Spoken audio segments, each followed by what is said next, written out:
আল্লাহ নবী সাল্লাল্লাহু আলাইহি ওয়াসাল্লাম বলেছেন কিয়ামতের মাঠে মানুষের নেকি বদি ওজন করা হবে, কাউন্টিং করা হবে না, গোনা হবে না, যে কে কটা নেকি করেছে এটা গোনা হবে না, কি করা হবে? ওজন করা হবে। তার মানে নেকি এবং পাপের ওজন কম বেশির একটা ব্যাপার আছে, আছে না নেই? আছে। কিয়ামতের দিনে আপনার পাল্লায় ওজন করা হয়েছে, এই দিকে গোনা এই দিকে নেকি, আপনার গোনাটা একদম এইভাবে নেমে আছে, মানে এত বড় বড় পাপ করেছেন, এই দিকে অজস্র নেকি তুলে দেওয়া হলো, তারপরেও নেকির দিকটা একদম ভারী হচ্ছে না। মুহাম্মদ সাল্লাল্লাহু আলাইহি ওয়াসাল্লাম বলেছেন আলহামদুলিল্লাহ তামলা আল মিজান। কেউ যদি দিনে রাতের কিছু অংশ আলহামদুলিল্লাহ শব্দটা যদি বলে আর মিজানের পাল্লাতে যদি এই নেকিটা তুলে দেওয়া হয়, তাহলে এই নেকিটা মিজানের পাল্লার অর্ধেক দিকটা ভারী করে দিবে। দেখুন একটা মানুষ কত পাপ করলো, কত পাপ করার পরেও নেকির পাল্লা হালকা হয়ে আছে, কিন্তু আল্লাহ বলছে বান্দা শুধু দিনের বেলা রাতের বেলা কখনো কখনো দিনে একটা মানে 20 বার 30 বার আলহামদুলিল্লাহ বলুন, ওই আলহামদুলিল্লাহ নেকিটা আপনার মিজানের পাল্লার নেকির দিকটা ভারী করে দিবে। আল্লাহু আকবার। বিশ্ব নবী বলেছেন সুবহানাল্লাহি ওয়া বিহামদিহি সুবহানাল্লাহিল আযীম। একটা মানুষ যদি দিনে রাতের কিছু অংশ যদি একথা যদি বলে, তাহলে দরিয়ার ফেনা সম পরিমাণ যদি পাপ থাকে, সাগীরা পাপ, তাহলে সেই পাপগুলোকে ক্ষমা করে দেওয়া হয়। আল্লাহু আকবার। আপনি একটা পাপের ব্যাপারে এইরকম পাপ দেখান তো, একটা পাপ, যে পাপ আপনি করেছেন সেই পাপের ওজন বাড়তে বাড়তে বাড়তে বাড়তে একেবারে বেড়ে ভরপুর হয়ে গেছে, এরকম কোনো পাপ নেই। শুধু একটা পাপ আছে এরকম, তার নাম গীবত, পরনিন্দা। এইটাই পাপ, যে পাপ সুদের টাকা যেমন বাড়ে, পরনিন্দা গীবত করলে এর পাপ তেমন বাড়ে। আল্লাহ তাআলা বলছেন বান্দা যত বড়ই তুমি ভুল করো, শুধু একবার আমার কাছে ক্ষমা চাও, অবশ্যই ক্ষমা করে দেওয়া হবে। পৃথিবীর সমস্ত বিচারালয় যদি তোমাকে ক্ষমা না করে, আর তুমি যদি একেবারে ইখলাস সহকারে আমার কাছে যদি ক্ষমা চাও, আমি আল্লাহ বলছি তোমায় ক্ষমা করে দিব। আল্লাহ তাআলা বলছেন আল্লাযী খালাকা সাবআ সামাওয়াতিন তিবাকা মা তারা ফি খালকির রহমানি মিন তাফাউত। আল্লাহ বলছেন আমি 7 আসমান জমিন বানিয়েছি, একতলা দুতলা এরকম স্তর বিশেষে। কিছুদিন আগে একটা পত্রিকায় দেখতে পাওয়া গেছে যে নাসার বিজ্ঞানীরা গবেষণা করে পেয়েছে, কি পেয়েছে বলছে আকাশের উপরেও আর একটা স্তর আছে যেখানে মানুষ বসবাস করা যায়, আর একটা এরকম জগৎ পাওয়া গেছে।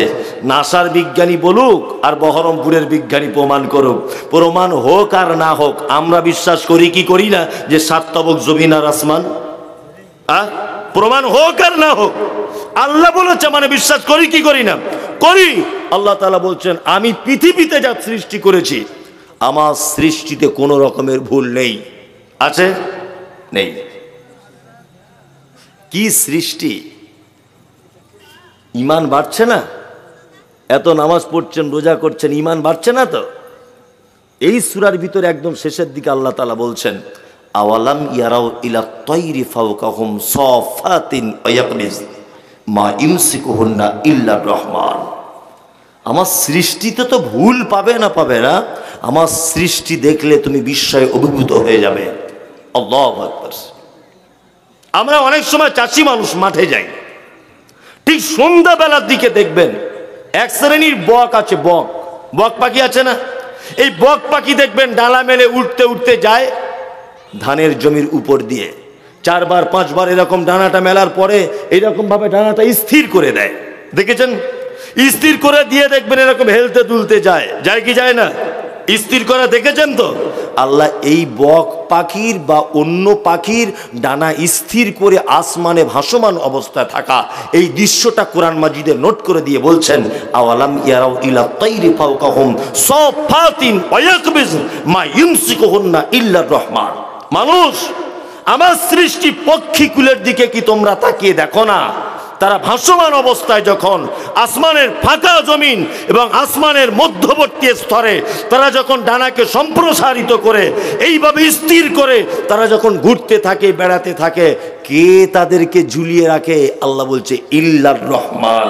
কার পক্ষে সম্ভব? কার? আল্লাহ। কি সৃষ্টি! আল্লাহু আকবার। আল্লাহ সৃষ্টি দেখেও প্রশংসা করা লাগবে, লাগবে কি লাগবে না? নিখুঁত সৃষ্টি। রসগোল্লা খান না? রসগোল্লা খান?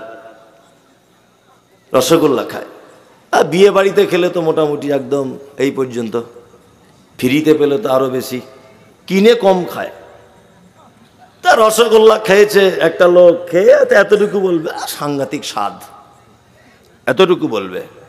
কিন্তু একজন প্রকৃত মুমিন যদি হয়, এই রসগোল্লা খাওয়ার পরে মনে হবে তার যে দূরে কাজ সলাত আদায় করি শুকরিয়ার। এটা কি দিয়ে হয়? কি দিয়ে? ছানা দিয়ে তৈরি হয়। ছানা কি দিয়ে হয়? দুধ দিয়ে হয়। দুধ কোথায় থাকে? না গরুর বাঁটে পাওয়া যায়, গরুর ভিতরে, তাই না? আল্লাহু আকবার। গরু কি খায়? ঘাস। ঘাস খায়। পেটের ভিতরে ঘাস পচে গোবর তৈরি হয়, হয় না? হয়। গরুর শরীরের ভিতরে আছে অজস্র রক্ত, আছে না? আছে। আল্লাহ তাআলা বলছেন রক্ত, গোবর সমস্ত কিছুর ভিতর দিক থেকে সাদা, স্বচ্ছ, পরিষ্কার, সুস্বাদু দুধ আমি আল্লাহ গরুর মাঠ থেকে বার করে দিই। জীবনে কোনোদিন আপনি গরুর দুধ পান করতে গিয়ে এই রকম গোবরের গন্ধ পেয়েছেন যে দুধ পান করেছি গোবরের গন্ধ? আছে? এটা কার পক্ষে সম্ভব? আল্লাহ, আল্লাহ, আল্লাহ। আপনি এখনো আপনি আল্লাহর থেকে দূরে আছেন, এখনো। কেন? গরুর বাচ্চা হলে হাঁটতে টাইম লাগে কতদিন? কতদিন বলুন? বুঝি এক সপ্তাহ, মানে বুঝেই না কিছু আর কি। সঙ্গে সঙ্গে 10 মিনিট 20 মিনিট, তাই না? বা 1 ঘন্টা। আচ্ছা বলুন তো, মানুষের বাচ্চা হলে টাইম লাগে কতদিন? 2 বছর। কেন? কেন এটা? আল্লাহ সুবহানাহু ওয়া তাআলা জানে গাভী পেটে ও 8 মাস 9 মাস পেটে বাচ্চা রাখে, মানুষও রাখে, দুজনেই কিন্তু পেটে একই টাইম বাচ্চা রাখে, রাখে না? আল্লাহ জানে ওর দাদি নেই, ওর নানি নেই, ওর খালা নেই, ফুপু নেই, কেউ নেই। ওই জন্য ও মায়ের পেট থেকে জন্মের পরে ও দুধ পান করার প্রয়োজন হয়, হয় না? গাভী নিজের ভাষায় তার বাচ্চাকে বলে, এই ওঠ, উঠে দাঁড়া, ওঠ। উঠে দাঁড়িয়ে থাকতে কাঁপতে কাঁপতে ফাঁস করে পড়ে গেল। মা আবার বলছ, ওঠ, উঠে দাঁড়া, ওঠ। আবার থর থর করে গাভীর বাচ্চাটা উঠে কাঁপছে। যে মা কি করব? যা পিছনের দিকে দেখ, যা, দুধের বাঁটগুলো ঝুলছে, টান। তো দুধের বাঁটগুলো ধরে টানছে, দুধ আসছে না মা। তখন মা নিজের ভাষায় বলছে, প্রথম বাচ্চা হয়েছে তো আমার, দুধের রাস্তা ক্লিয়ার নেই, ওই জন্য এরকম করে চুষবি আর এরকম করে গুঁতো মার মাঝে সাঝে, তাহলে দেখবি রাস্তা ক্লিয়ার হয়ে যাবে। কে শেখালো? কে? আল্লাহ। আল্লাহু আকবার। কে বলে দিল ছাগলের বাচ্চাকে যে মায়ের বাঁটে দুধ খাবার সময় মাঝে মাঝে ঝাঁকার মারবি, এরকম করে মারে কি মারে না? দুধের রাস্তা ক্লিয়ার হয়। কে বলে দিল? আল্লাহ।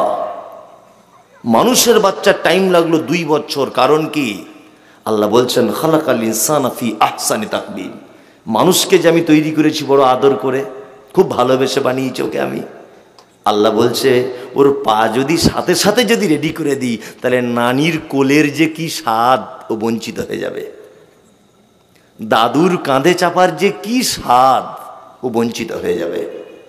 মায়ের কোলের যে কি মমতা, ও বঞ্চিত হয়ে যাবে।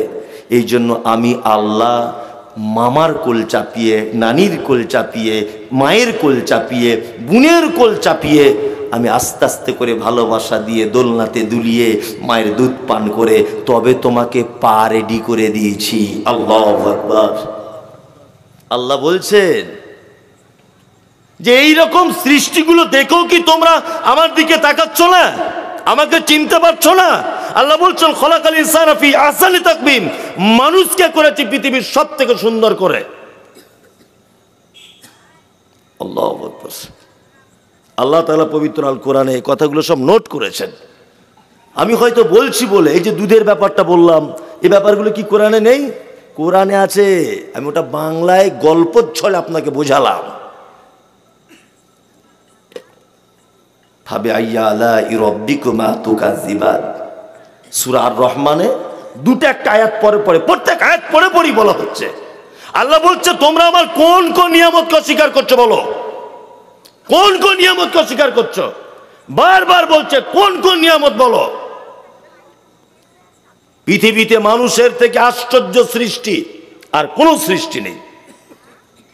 আপনি জীবনে কোনোদিন দেখেছেন যে কোনো কুকুর আপনাদের মাঠের ধানের জমিগুলোতে গিয়ে ধানগুলো সব খেয়ে নিচ্ছে, গাছগুলো?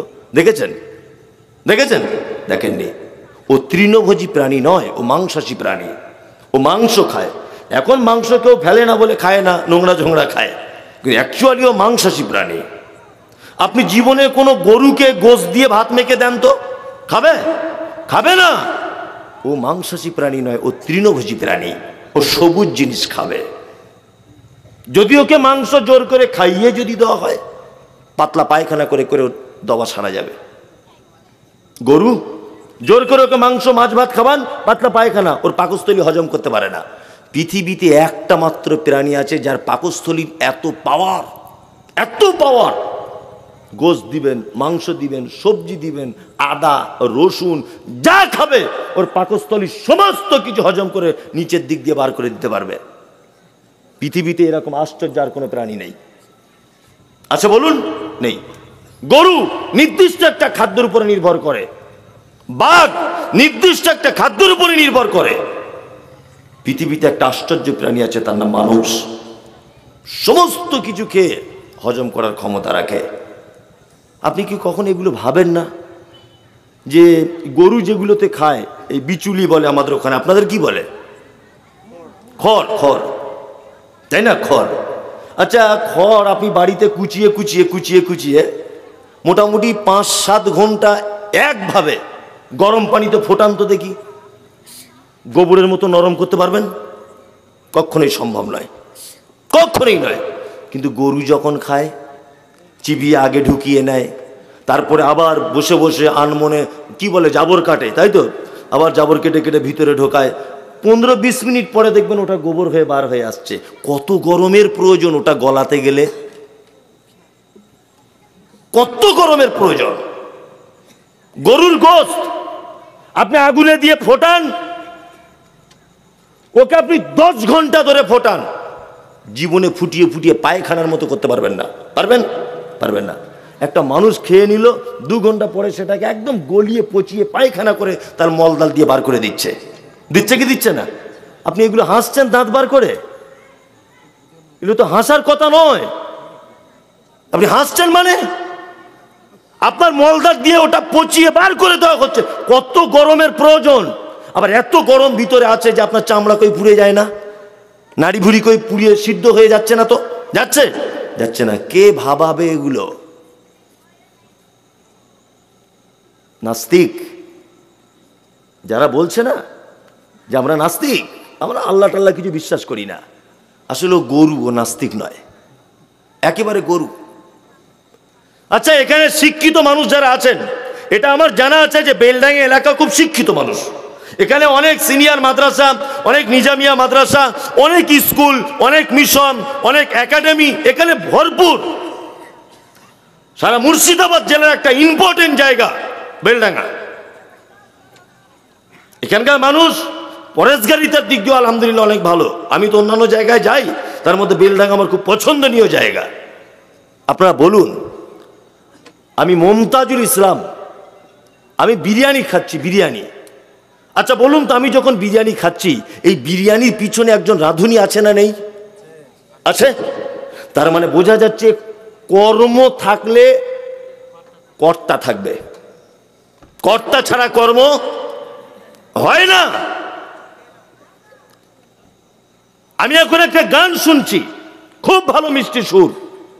এই সুরের পিছনে একজন গায়ক আছে না নেই? আছে। গায়ক ছাড়া সুর সম্ভব নয়।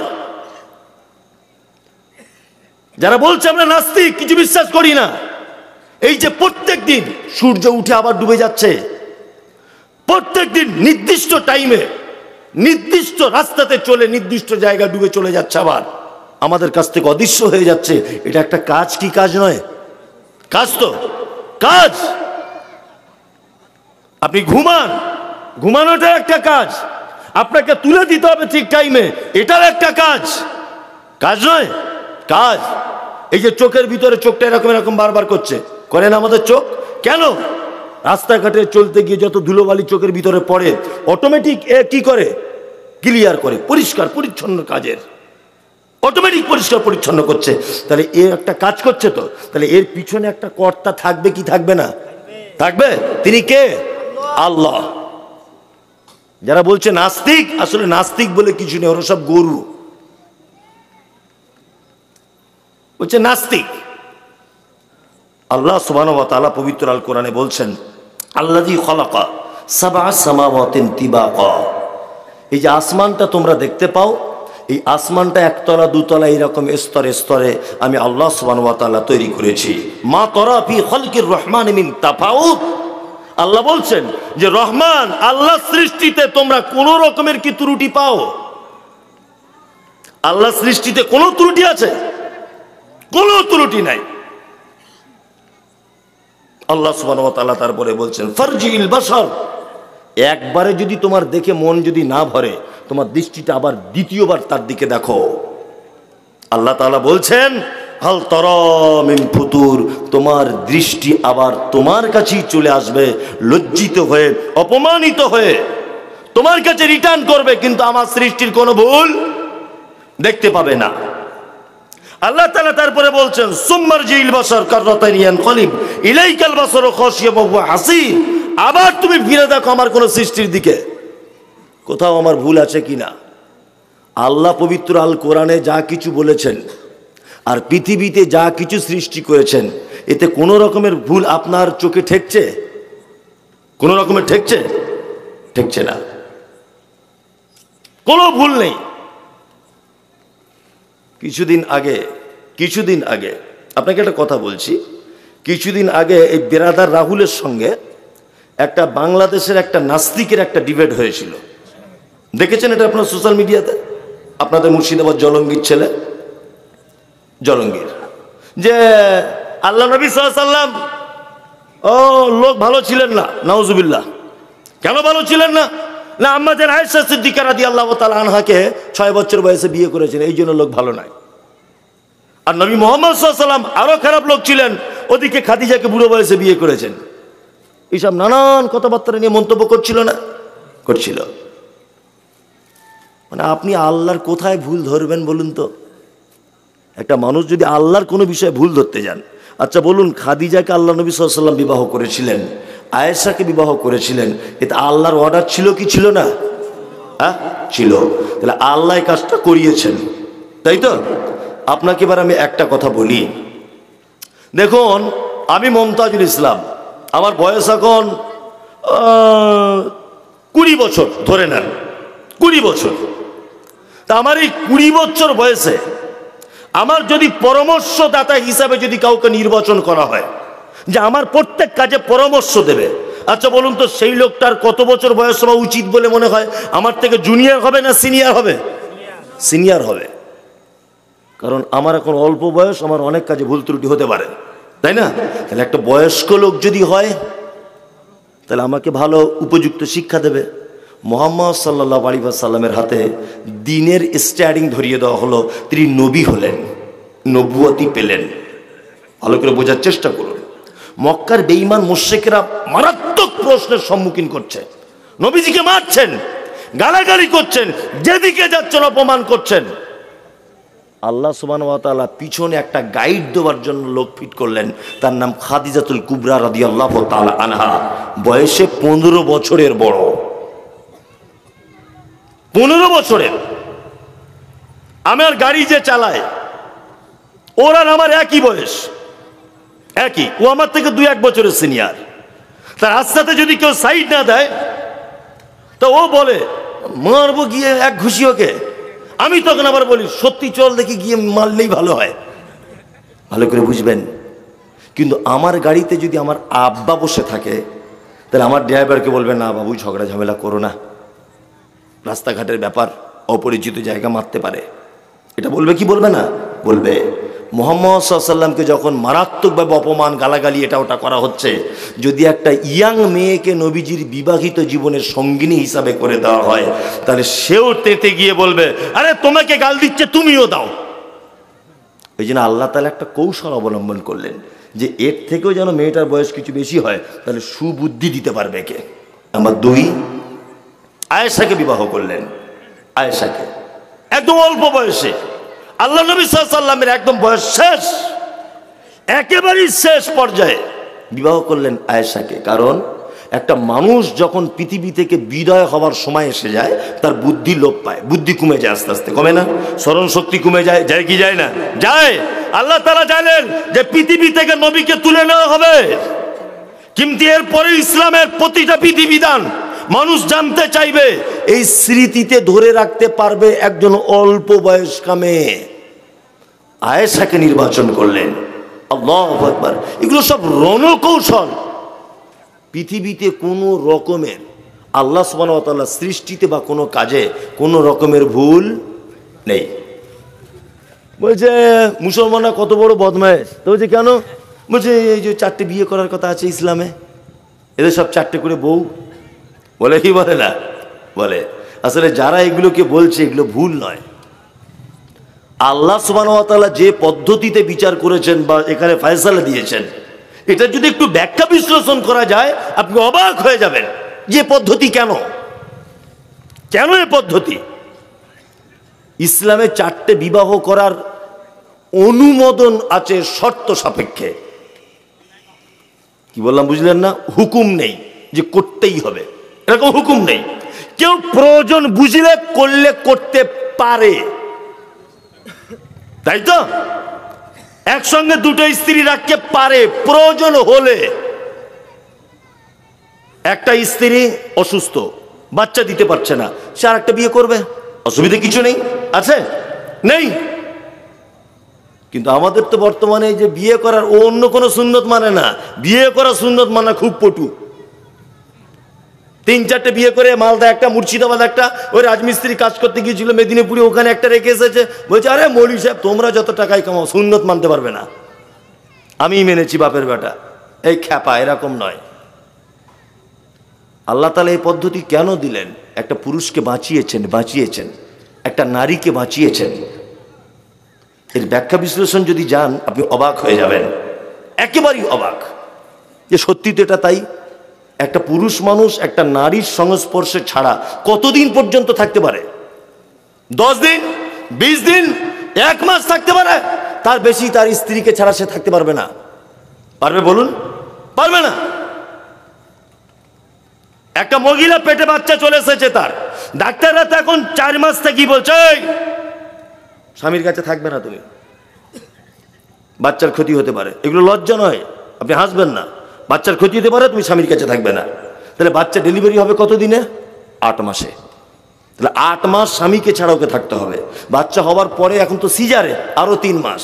8 আর 3, 4 আর 3, 7 মাস স্বামীকে ছাড়া তার স্ত্রীকে থাকতে হবে।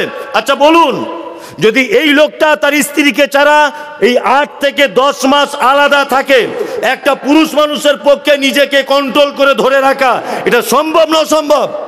অসম্ভব। যে ভুল করে হলেও অন্য কোনো মাধ্যমে তার যৌবনের চাহিদা মেটানোর ইচ্ছা তার জাগবে, জাগবে না? জাগবে। নাম্বার 2, কথাটা এখানে থাক। অনেক মেয়েদের যাদের অল্প বয়সে স্বামী মারা গেছে, রাস্তা দিয়ে দেখছি মেয়েটা একটা ছেলের সঙ্গে গল্প করছে, আমরা দূর থেকে কি বলি? দেখ কেমন বদমাইশ মেয়ে, স্বামীটা মারা গেল 3 মাসের মাথায় 3 বছরের মাথায় ওই অমুক ছেলের সঙ্গে বসে বসে গল্প করছে। আমরা দূর থেকে বদনাম দিই, দিই কি দিই না? দেই। চরিত্র খারাপ, নিজের বউ কোথায় যায় খোঁজ রাখে না, কিন্তু ওর স্বামী নেই, ও কোথাও গেলে ও গোপনে গোপনে নেটওয়ার্ক লাগায়, যায় কোথায়। করি কি করি না? কোনো ছেলের সঙ্গে প্রেম ভালোবাসা আছে কিনা, করি কি করি না? সমাজ কোনোদিন এ কথা ভেবেছে মেয়েটার কথা?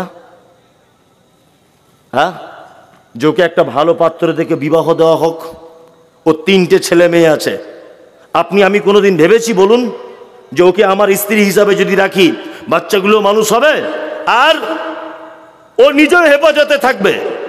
তাহলে আপনাকে এবার আবার প্রথম কথাটা আসছি আমি, ওইদিকে 8-9 মাস আপনার পক্ষে থাকা সম্ভব নয়, সম্ভব নয়। আপনার যদি আর একটা স্ত্রী যদি আপনি গ্রহণ করেন বৈধভাবে এবং যদি সৎভাবে দুজনের ভিতরে ইনসাফ যদি করতে পারেন, ক্ষতি কোথায়? আমাদের ভিতরে 2টো বিয়ে করা মানে ওর চরিত্র খারাপ, তাই না? আমাদের ভিতরে যদি কারো 2টো বউ থাকে কি বলে? আমি যদি এখন 2টো বিয়ে করে 2টো বউ নিয়ে গাড়ি করে ঘুরি, কি বলবে? দেখ মৌলভী সাহেবের চরিত্র খারাপ, বলবে কি বলবে না? বলবে। আমাদের দেশওয়ালি কিছু ভাষা আছে আর কিছু সিস্টেম আছে, মারাত্মক ভুল যেগুলোতে। এক, আমাদের ভারত পাকিস্তান আর বাংলাদেশের লোক ভাবে যে হজ ফরজ হয় বুড়ো না হলে হয় না। দেখবেন যে হজ ফরজ হয়, বুড়ো না হলে হজ করা যায় না। ওই যে সব দেখছে বুড়ো মানুষেরা ওই মক্কাতে গিয়ে বসে আছে দিয়াল ধরে, কেউ তোয়াফটাও করতে পারছে না, ও দিয়াল ধরে বসে আছে হা করে। কি করবা বলি স্যার, কি করবা? কোনটা ছাপা কোনটা মারবা, কবার ঘুরলে একবার হবে, এইসব জিজ্ঞেস করছে, বা কিছুই বুঝে না। কি বলছি বুঝতে পারছি না, ওর কোনো কাজ নেই, ও মক্কায় গিয়ে বসে আছে। আরে তোমার যখন বয়স 25, 26, 27 বছর তখন যাও, তখন যাও। এই রীতিনীতি এইসবগুলো চেঞ্জ করতে হবে, সামাজিক বিচার বিশ্লেষণ এগুলো বিবেচনা করতে হবে। ইসলাম যে পদ্ধতির কথা বলেছে আপনাকে আমাকে বাঁচিয়েছে, বাঁচিয়েছে কি বাঁচায়নি? বাঁচিয়েছে। আপনাকে পাপ থেকে বাঁচিয়েছে, একটা নারীকে পাপ থেকে বাঁচিয়েছে। আল্লাহু আকবার। আল্লাহ সুবহানাহু ওয়া তাআলা বলছেন, ওয়ালাকাদ যায়্যানাস সামাআদ দুনিয়া বিমাসাবিহা ওয়া জাআলনাকা রুজুমান লিশ-শায়াতিন ওয়া আতাদনা লাহুম আযাবাস সাঈর। আল্লাহ বলছে দুনিয়ার যে আসমানটা তোমরা দেখতে পাও, এটাকে আমি খুব তারকা দিয়ে উজ্জ্বল করে সুন্দর গুছিয়ে আমি আল্লাহ তাআলা তোমাদের সামনে রেখেছি, যাতে তোমরা কি এর থেকে শিক্ষা গ্রহণ করো। আর এই তারকাগুলো তৈরি করেছি কেন? শয়তানকে মারার জন্যে। আর এইগুলোকে যারা অস্বীকার করবে, আল্লাহ বলছেন বিসাল মাসির। আল্লাহ তাআলা বলছেন সাঈর শব্দ এসেছে যে তাদের যারা এইগুলোকে আমার অস্বীকার করবে, 7 তবক আসমান এটাকে যে অস্বীকার করবে, জমিন এটা যে অস্বীকার করবে, এই যে তারকা এটা যে অস্বীকার করবে, সূর্যের উদয় অস্ত এটা যে অস্বীকার করবে, আল্লাহ তাআলা বলেছেন আযাব তাদের জন্য, এবং তাদের জন্য প্রস্তুত করে রেখেছি সাঈর নামক জাহান্নাম। জাহান্নাম তো কত কঠিন, এটা তো আঁচ করে বোঝানো যাবে না। যাবে? যাবে না। জি হ্যাঁ, বলছি এটা বোঝানো যাবে না। জাহান্নাম অনেক দূরে থাক, শুধু কিয়ামতের দিবসটা দেখুন, কিয়ামতটা কেমন হবে দেখুন। আল্লাহ বলছেন ইয়াওমা তারাউনাহা তাযহালু কুল্লু মুরজিআতিন আম্মা আরজাআত ওয়া তাযাউ কুল্লু যাতি হামলিন হামলাহা ওয়া তারান নাসা সুকারা ওয়া মা হুম বিসুকারা ওয়ালাকিন্না আযাবাল্লাহি শাদীদ। আল্লাহ তাআলা বলছেন পৃথিবীতে সব থেকে বেশি কষ্ট সহ্য করতে পারে কে বলুন তো? নারী না পুরুষ? নারী। একটা পুরুষ 50 ডিগ্রি সেলসিয়াস কষ্ট সহ্য করতে পারে। আমি যদি এখন এই লোকটাকে একটা ঘুষি মারি, আমার ঘুষির ওজন যদি 50 ডিগ্রি সেলসিয়াস হয়, লোকটা তাহলে বাঁচতে পারবে, তার অধিক হলে বাঁচতে পারবে না। কিন্তু বিজ্ঞানীদের ভাষাতে একটা নারীকে যদি কেউ আঘাত করে, সে 56 ডিগ্রি সেলসিয়াস পর্যন্ত সেটাকে কি করতে পারে? সহ্য করে নিতে পারে। তার দৃষ্টান্ত একটা মেয়ে বাচ্চা জন্ম দিতে গিয়ে যে কষ্ট সহ্য করে, একটা পুরুষের যদি এটা হতো, পুরুষ মারা যেত, বাঁচতে পারত না। পুরুষের থেকে নারীর ধৈর্য ক্ষমতা বেশি। আল্লাহ তাআলা বলছেন ইয়াওমা তারাউনাহা তাযহালু কুল্লু মুরজিআতিন আম্মা আরজাত ওয়া তাযাউ কুল্লু যাতি হামলিন হামলাহা ওয়া তারান নাসা সুকারা কিয়ামতের মাঠ, একটা মা গর্ভবতী অবস্থায় থাকবে, তার বাচ্চার নিচের দিকে পড়ে যাবে, মা বুঝতে পারবে না যে আমার বাচ্চাটা কোন দিক দিয়ে কিভাবে হলো। আল্লাহু আকবার। একটা বাচ্চা তার মায়ের আঁচল ধরে সেদিন বলবে, মা একটু দুধ দাও, খুব পিপাসা লেগেছে, একটু দুধ দাও। মা সেদিন তার বাচ্চাকে দুধ পান করাতে ভুলে যাবে। মানুষগুলিকে দেখতে পাওয়া যাবে তারা যেন সব মাতাল। আল্লাহ বলছেন অমাহুম বিসুকারা, একজনাও তারা মদ পান করেনি, ওয়ালাকিন্না আযাবাল্লাহি শাদীদ, শুধু আমার কঠিন আযাবের ভয়ে তারা কিয়ামতের মাঠে মাতালের মতো করে ঘুরছে। আল্লাহু আকবার। এর নাম কিয়ামতের মাঠ, এর নাম কিয়ামতের মাঠ। জাহান্নাম তো অনেক দূরে, এটা কিয়ামতের মাঠের অবস্থা। আম্মা জান আয়েশা সিদ্দিকা রাদিয়াল্লাহু তাআলা আনহা আল্লাহ নবী সাল্লাল্লাহু আলাইহি ওয়াসাল্লামকে বলছেন, আল্লাহর নবী, কিয়ামতের মাঠে নারী উলঙ্গ হয়ে দাঁড়াবে, পুরুষ খাতনাপিকিন অবস্থায় উলঙ্গ হয়ে কিয়ামতের মাঠে দাঁড়িয়ে থাকবে। তার নারী পুরুষের দিকে দেখবে আর পুরুষ নারীর দিকেও দেখবে। আল্লাহ নবী সাল্লাল্লাহু আলাইহি ওয়াসাল্লাম বলছেন, আয়েশা দেখা তো অনেক দূরের কথা, সে যে উলঙ্গ অবস্থায় কিয়ামতের মাঠে দাঁড়িয়ে থাকবে এটা সে নিজেই বুঝতে পারবে না যে আমি উলঙ্গ আছি না কি আছি। এর নাম কিয়ামতের মাঠ। তারপরে তো জাহান্নাম অনেক অনেক অনেক কঠিন। আল্লাহ তুমি আমাদেরকে কিয়ামতের দিনের এই আযাব থেকে বাঁচাও এবং জাহান্নাম থেকে বাঁচাও, আমিন। আমাকে বারবার সিগন্যাল দেওয়া হচ্ছে যেটা মাদ্রাসার জলসা তো, কিন্তু এটাও আমি খুব ভালো করে জানি যে আমি এখন যদি দানের কথা বলি তাই সব লোকগুলো উঠতে আর টাইম লাগবে 5 মিনিট, একটা লোকও থাকবে না। কারণ সব লোক জানে যে এই শেষ বক্তা, আর কোনো বক্তা নেই। আর এখন যদি টাকা চায় ও আর 1 মিনিট বসবে না। কি বলছি বুঝতে পারছেন না? ও এখনই উঠতে শুরু করবে। এটা আমিও হলে তাই করতাম, আমি নিজে হলেও করতাম, আমি নিজে যদি হতাম তাও করতাম। তারপরেও এটা একটা প্রতিষ্ঠানের জলসা, তাই না? প্রতিষ্ঠানের। আমি আজকে সরলপথ একাডেমিতে ছিলাম প্রায় 1 ঘন্টার কাছাকাছি। এখানে আসার আগে অনেক আলোচনা হলো, অনেক কিছু হলো। সত্যি মাদ্রাসার প্রয়োজন আছে, আপনাদের এলাকাতেও আছে। আপনাদের এলাকাতে একটা ভিডিও ভাইরাল হয়েছে, দেখেছেন? হাজী সুলাইমান নামক কোন হাই স্কুল বা হাই মাদ্রাসা আছে এখানে মির্জাপুরে? সোশ্যাল মিডিয়া ভিডিও দেখেছেন? হাজী সুলাইমান কি স্কুল, এই তো হাজী সুলাইমান হাই স্কুল মির্জাপুরে। সোশ্যাল মিডিয়াতে তোলপাড় চলছে, মানে শিক্ষকরা ক্যামেরা করছে আর ছাত্ররা ড্যান্স করছে। কি আশ্চর্য ব্যাপার! দেখেছেন সোশ্যাল মিডিয়াতে? আমি দেখেছি আজকে। আল্লাহু আকবার। বলছি বলে আমি বদনাম করছি না, আমি বদনাম করছি না, আল্লাহর কসম। একটা হাজী সাহেব, যে হাজী সাহেব ওই জায়গাটা দান করেছিলেন বা স্কুল প্রতিষ্ঠা করেছিলেন সৎ উদ্দেশ্যে, কিন্তু ইতিহাস দেখবেন সৎ উদ্দেশ্যে, যে একটা স্কুল করি ছেলেমেয়েরা লেখাপড়া শিখবে। কিন্তু হাজী সাহেব যদি জানতে পারতেন এখানে আমার নামে ড্যান্স করা হবে তাহলে এই জমি দান করতেন না, করতেন না। কি অবস্থা শিক্ষার! তো এটা একটা ব্যতিক্রমী শিক্ষা প্রতিষ্ঠান মাদ্রাসা, এখানে হাদিস এবং কোরআনের শিক্ষা দেওয়া হয়, তাই না? তো এই খাতে আপনি কিছু অর্থ ব্যয় করুন, অবশ্যই অবশ্যই অর্থ ব্যয় করুন। আমি প্রথমে একটা কথা বলতে বলতে এত দূরে চলে এসেছি যে সৌদি আরবের মানুষদের এত বরকত কেন। প্রথমে বলেছি কোরআন মাজিদ বেশি পড়ে, দ্বিতীয়টা বলতে ভুলে গেছিলাম, এবার বলে দিই। আপনি মক্কা থেকে কাবা থেকে বার হয়ে দেখছি প্রখর রোদ্দুর, টিকা যাচ্ছে না রোদের ঠালাতে। স্কুলের ছাত্ররা দেখছি স্কুল ব্যাগে পিছনে করে 500 গ্রামের পানির বোতল নিয়ে হাজী সাহেবদের বিলি করছে, হাজি হাজি হাজি পানির বোতল। এশার নামাজ পড়ে বার হচ্ছে, দেখছি বিরিয়ানির প্যাকেট গাড়িতে করে ফ্রি বিতরণ, যে যত পারছে খাচ্ছে। এখানে কেউ হাজী সাহেব থাকলে জানতে পারবেন, ফ্রিতে। মানে দানের ব্যাপারে হাত এত লম্বা, আল্লাহ মনে হচ্ছে এত সম্পদ ওদের ঢেলে দিচ্ছে। আর এটা একদমই বাস্তব। আপনি যদি দান করেন, যেটা আপনার পাওনা ছিল না সেটা পেয়ে যাবেন, এটা পরীক্ষিত। আমি এ কথা সব জায়গাতে বলি, লাস্টে 5 মিনিট মরা মানুষের মতো বসুন, নড়াচড়া করবেন না। খুব গুরুত্বপূর্ণ একটা কথা বলে দিই, পৃথিবীতে 2টো মানুষের মাধ্যমে জান্নাত যাওয়া যায়। কটা মানুষ? 2টো মানুষ, এদের মাধ্যমে জান্নাত যাওয়া যায় সেবা যত্ন করে। 1 আব্বা, 2 মা।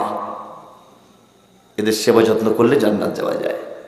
মায়ের পায়ের তলায় জান্নাত।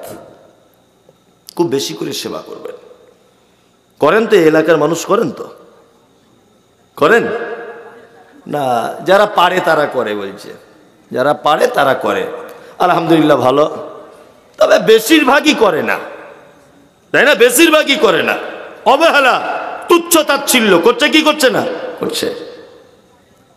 4 যদি ভাই হয়, 5টা যদি ভাই হয়, বাপ মাকে খেতে দিচ্ছে, পালি সিস্টেম। ওর বাড়ি 10 দিন, এর বাড়ি 10 দিন। মানে সিস্টেম থেকে মনে হচ্ছে যেন ওর বাপ মসজিদের ইমাম আর ওর মা মুয়াজ্জিন, তাই না? মনে হচ্ছে 10 দিন করে সিস্টেম করেছে, 12 দিন হয়ে গেলে বড় বড় চোখ বার করছে বৌমারা। আর কেউ কেউ বলে দিচ্ছে, আমাদের তরকারি কি খুব মিষ্টি, ছেড়ে যেতে মন চায় না। এই তোর দাদুকে বল, ক্যালেন্ডার দেখে খেতে পারেন আজ ক তারিখ? 12 তারিখে আমাদের বাড়ি শেষ, আজ 13 তারিখ হয়ে গেল। বলছে কি বলছে না? বলছে। এটা সব জায়গাতে বলি, আজকেও বলবো, শুধু মাদ্রাসা বলে বলছি। আপনারা 4 ভাই, 4 ভাই আপনারা দিল্লিতে কাজে গেছেন রাজমিস্ত্রির। তা রাজমিস্ত্রি কাজে ঈদের 1 সপ্তাহ আগে বাড়ি আসছেন। আপনি আপনার স্ত্রীকে ফোন করে বলছেন, হ্যালো হ্যালো রোকাইয়া, শুনছ? শুক্রবারে বাড়ি যাব, তোমার জন্য কিছু নিয়ে যাব। বলছি, উড়ি বাবা, নিয়ে আসবে না মানে? লাল টকটকে একটা শাড়ি, ছেলের জন্য একটা প্যান্ট, মেয়ের জন্য একটা চুড়িদার, আমার বোনের জন্য 2টো চুড়িদারের কাপড় নিয়ে আসবে, মানে শালির জন্যে। সব কেনাকাটা রেডি। ওর স্ত্রী আবার ফোন করেছে, দেখে কেনাকাটা ঠিকঠাক করে করেছো তো? সাইজগুলো দেখে নিয়েছো তো? হ্যাঁ, হবে তো ঠিকঠাক? ও বলছে সব কেনাকাটা রেডি। তা বলছে, তুমি কি দোকান থেকে বার হয়েছো? বলছে, না বার হইনি, ওই আব্বার জন্য একটা লুঙ্গি ঈদের দিনে পরবে, আর মায়ের জন্য একটা শাড়ি পছন্দ করছি। তখন ওর স্ত্রী ধুমকি দিয়ে বলছে, কেন তুমি কেন শাড়ি জামা কাপড় প্রতি বছরে কিনবে? আর 3টে ভাই চোখে দেখতে পাই না?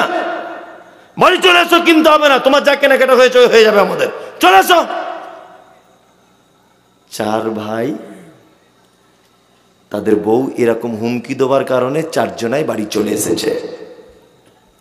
ঈদের দিনে মসজিদে সকালে মাইক আওয়াজ হচ্ছে, আল্লাহু আকবার, আল্লাহু আকবার, লা ইলাহা ইল্লাল্লাহ, আল্লাহু আকবার, আল্লাহু আকবার, ওয়ালিল্লাহিল হামদ।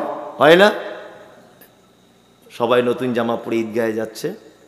তোমার আব্বার বয়স 85 থেকে 90, তোমার মায়ের বয়স প্রায় 80-র কাছাকাছি।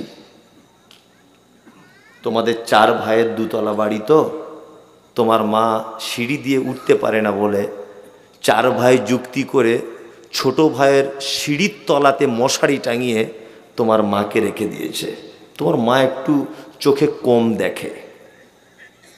ঈদের দিনে সবাই যখন চলে যাচ্ছে, তোমার মা তখন কাঁদো কাঁদো কণ্ঠে তোমার আব্বাকে ডেকে বলছে, সাইফুলের আব্বা, তুমি নামাজ পড়তে যাবে না?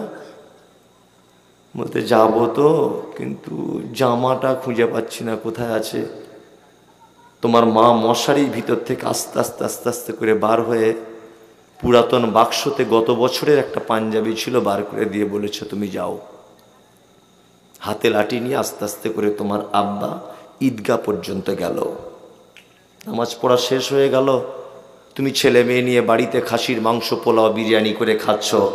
তোমার আব্বা লাঠি নিয়ে আস্তে আস্তে করে এসে তোমার মেন গেটের সাইডে অনেকটা হেঁটেছে বলে একটু রেস্ট করছে, দুপুর 2টো পর্যন্ত বসে আছে বুড়ো মানুষটা। 4টে বৌমা, কেউ এক পেয়ালা গোস্ত আর 2টো রুটি দিয়ে গেল না। তোমার মা দুপুর 2টো পর্যন্ত মশারির ভিতরে শুয়ে আছে, কেউ তুলে ঈদের দিনে গোসল করিয়ে পর্যন্ত দিল না। কেন এই অবস্থা? তোমার আব্বার মা তো আজকে রাজ সিংহাসনে বসে থাকা উচিত ছিল। 4টে বেটা, 6টা-7টা পোতা, 4টে বৌমা, তারপরেও তোমার আব্বা মায়ের এই অবস্থা কেন? হ্যাঁ, পৃথিবীতে সব থেকে যদি বেশি অপরাধিনী বা অপরাধ যদি কেউ করে, তোমার আব্বা তোমার মায়ের থেকে বদমায়েশ আর খারাপ লোক পৃথিবীতে কেউ নেই। ওই জন্য ঈদের দিন আজকে তাদের এই অবস্থা। তোমার মায়ের অপরাধের কথাটা একটা একটা করে বলি। তোমার মায়ের অপরাধ কি জানো? আজকে তার ঈদের দিনে সাজা হচ্ছে, মশারির ভিতরে শুয়ে ডুকরে ডুকরে নাতি পোতাদের জন্য কাঁদছে, চোখ দিয়ে পানি ঝরছে, তোমাকে বারবার নাম ধরে ডাকছে, আব্দুল্লাহ একটু ঈদের দিনে দেখা করতে এলি না বেটা? আবু সুফিয়ান একটু আমার নাম ধরে ডাকলি না মা বলে? কোথায় তোরা? তোমার মায়ের অপরাধ হচ্ছে এই, তোমার মা এই গ্রামের একজন পর্দানাসীন মহিলা ছিল। জীবনে কোনোদিন কোনো পরপুরুষের সামনে মুখ তুলে কথা বলতো না, কোনোদিন। পুরুষ মানুষ দেখলে ঘোমটা দিয়ে দূরে চলে যেত, এত লজ্জাবতী মহিলা। কিন্তু তোমার মতোই বদমাশ ছেলেকে জন্ম দিতে গিয়ে বহরমপুর সদর হাসপাতালে পরপুরুষের সামনে সায়া ব্লাউজ খুলে উলঙ্গ হয়ে বেডে শুতে হয়েছিল তোমাকে ডেলিভারি করার জন্যে। তোমার মায়ের জীবনের প্রথম অপরাধ যে তোমার জন্য তোমার যে মা মুখ দেখাতো না, সে মা তার লজ্জাস্থান দেখিয়েছে পরপুরুষ ডাক্তারকে। এটা তোমার মায়ের জীবনের প্রথম অপরাধ। তোমার মায়ের দ্বিতীয় অপরাধ কি না? তোমার মায়ের মাথার চুল কালো কুচকুচে, হাঁটু পর্যন্ত দুলতো। পাড়ার মেয়েরা তোমার মায়ের মাথার চুল দেখতে আসতো মাঝে মধ্যে। ডাক্তার বাবুরা যখন সিজার করে তোমাকে পৃথিবীর আলো যখন দেখিয়েছে, তোমার মায়ের কালো কুচকুচে কোমর পর্যন্ত দোলানো চুল ওর লাল রক্তে জমাট বেঁধে গিয়েছিল। এটা তোমার মায়ের দ্বিতীয় বড় অপরাধ। তোমার মায়ের 3 নম্বরের অপরাধ, তোমার মা জীবনে ভয়ে কোনোদিন ইনজেকশন পর্যন্ত ডাক্তারের কাছে নিতে পারতো না। কিন্তু তুমি যখন পেটে ছিলে, যখন মায়ের বেদনা শুরু হয়েছে, ডাক্তার বাবুর কাছে গিয়েছে। ডাক্তার বাবু বলছে, মা তোমার পেটের ভিতরের বাচ্চাটা সোজাসুজি থাকার কথা, আড়াআড়ি করে লেগে গেছে, এখনই তোমারকে বাচ্চা মারা যেতে পারে। মা তখন ডাক্তারের পায়ে জড়িয়ে ধরে বলেছিল, ডাক্তার বাবু যদি আমার প্রাণের বিনিময়ে যদি হয়, আমার পেট কেটে আপনি আমার বাচ্চাকে বার করুন। আমার বাচ্চার মুখ দেখলে আমি পৃথিবীর সব কষ্ট ভুলে যাব। আমার প্রাণ প্রয়োজন হলে আমার বাচ্চাকে দান করে দিয়ে পৃথিবী থেকে চলে যাব। সেই যে ডাক্তার বাবু তোমার মায়ের পেটের চামড়া হাঁসের ডিমের মতো সাদা চকচকে ফর্সা ক্যাচ করে কেটে দিল, তোমাকে পৃথিবীতে নিয়ে এলো, সেই যে মোটা সূচ আর সুতো দিয়ে তোমার মায়ের পেট সেলাই করে দিল, আজও 85 বছর বয়সে মশারির ভিতরে তোমার মা সেই ব্যথা বেদনা অনুভব করে। তোমার মাকে জানো? তোমার মা ওই অপরাধিনী। চিকিৎসা বিজ্ঞানীরা বলেছে প্রত্যেক দিন একটা বাচ্চা তার মায়ের 8 বার দুধ পান করে। 8 বারে প্রত্যেকবারে 250 গ্রাম করে দুধ পান করে। একবারে যদি 250 গ্রাম করে দুধ পান করে, 24 ঘন্টায় যদি 8 বার যদি দুধ পান করার প্রয়োজন হয়, হিসাব করলে দেখা যাবে 50 টাকা যদি দুধের লিটার হয়, 90,000 টাকা একটা বাচ্চা তার মায়ের দুধ পান করে। তোমার মা তোমাকে দিয়ে নানির বাড়ি যাচ্ছিল, বাসে উঠেছে, বহরমপুরে নানির বাড়ি। বাসে তোমার মা কোন রকম সিটে বসেছে, আর তুমি তোমার মাকে বলছে, আম্মু একটু দুধ দে না। তোতা করে বলছেন, তখন আপনার 1.5 বছর বয়স। আপনার মা পাড়া গ্রামের মেয়ে, লজ্জা করছে, কি করে ব্লাউজের হুকগুলো খুলবো। যুবক ছেলেরা তোমার মায়ের দিকে ফ্যাল ফ্যাল করে দেখছে। তুমি যখন 4-5 বার বলছো মা দুধ খাবো, তোমার মা তখন লজ্জার শরম সব বাদ দিয়ে বুকের ব্লাউজ খুলে বুকের লজ্জাস্থানটা তোমার মুখে দিয়ে বোঁটাটা ধরিয়ে দিয়ে একদিকে তোমাকে আগলিয়ে রেখেছে, আর একদিকে পিঠের কাপড়টা ঠিক করছে, বারবার মাথায় ওড়নাটা ঢাক